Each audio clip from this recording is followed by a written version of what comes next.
Hiya, I'm Jenna and I work in the private client department. That means I specialise in drafting wills, lasting powers of attorney, providing tax and estate planning advice, and also dealing with the administration of estates and trusts.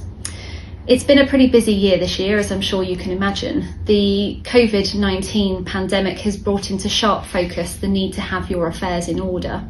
It's taught us that things can change very quickly and completely unexpectedly. So I wanted to talk to you today about lasting powers of attorney. I know for a number of people with elderly relatives and friends, or those who are vulnerable, it's been really tough to help look after them. With the closure of banks and building societies, having limited opening hours, those who are shielding, and those who are struggling with technology, it's been particularly difficult for them to manage. It's highlighted the need to have contingencies in plan and perhaps think about where your trusted friends and family can help you. Lasting powers of attorney allow you to nominate a person or people to manage your affairs if you're unable to do so. There are two types. Firstly, there's the property and financial affairs. Subject to any restrictions, this is a pretty broad document that allows your attorneys to deal with all aspects of your financial affairs, such as buying and selling property, dealing with your bank accounts, pensions, investments, and so on. We've then got the lasting power of attorney that deals with health and welfare.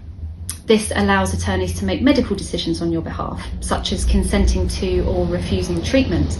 It allows them to choose what level of care you need, whether that's at home or in a nursing home, for example. The main thing to be aware of with the health and welfare power of attorney is that it can only ever be used if a doctor says you lack mental capacity. Therefore, there's little concern about people making decisions about your care without your consent. The financial one is a bit more flexible. Once it's been registered, then it can be used with your consent. So actually, if you were physically struggling to deal with your affairs, or you just wanted a bit of help, or once all of this is over, you take yourself off on a year-long cruise, your family and friends can help act on your behalf. It's a bit like an insurance policy. Without these documents, you would be in trouble. Your family or friends may have to apply for a deputyship order if there's nothing in place. A deputyship order is very long-winded and expensive and requires the Court of Protection to be involved. Hopefully neither of these documents would ever need to be used, but if they do, they're there and ready to go. Imagine a scenario. Elderly couple own their own home.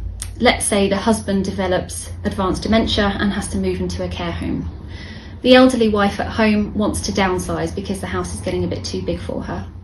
If she didn't have a lasting power of attorney for her husband, then she wouldn't be able to sell the home. It would be very difficult and they may need to apply for a deputyship order. So although they're married and they have a joint asset, it's still really important to have powers of attorney in place.